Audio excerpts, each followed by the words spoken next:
अरे वाह। अभी से क्यों डरा रही है माँ? ये तो अपनी किस्मत लेकर आई है। दामाद जी टेंशन में है।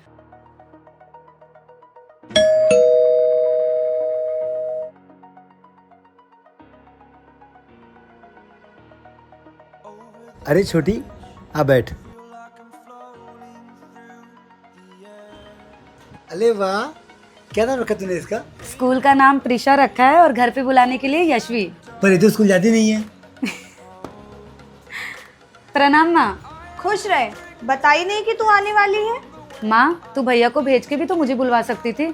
इतने महीने हो गए तूने पूछा ही नहीं, तो मैं खुद चली आई। अच्छा ही किया जो आ गई। क्या हुआ माँ, तू खुश नहीं है क्या?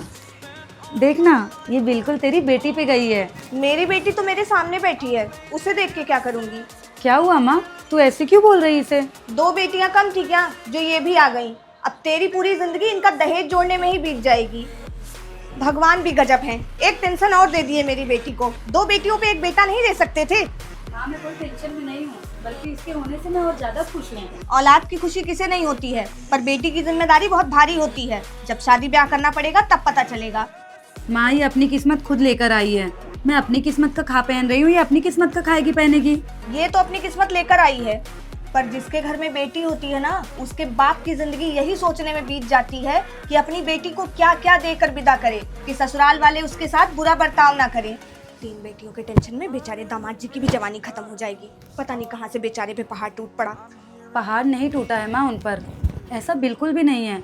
बल्कि मेरे पति जब काम से थके हुए आते हैं तो अपनी दोनों बेटियों की मुस्कान देखकर खुश हो जाते हैं। और अब तो एक और आ गई उनकी थकान दूर करने के लिए।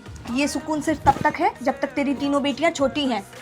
एक बार इन तीनों की शादी हो गई ना, ससुराल से इतनी शिकायतें आएंगी कि वही सुनते सुनते तुम मियाँ बीबी के कान से खून निकल आएगा। तब क्या करोगे इनका? कहाँ से लाओगे इनके चेहरे पे मुस्कान?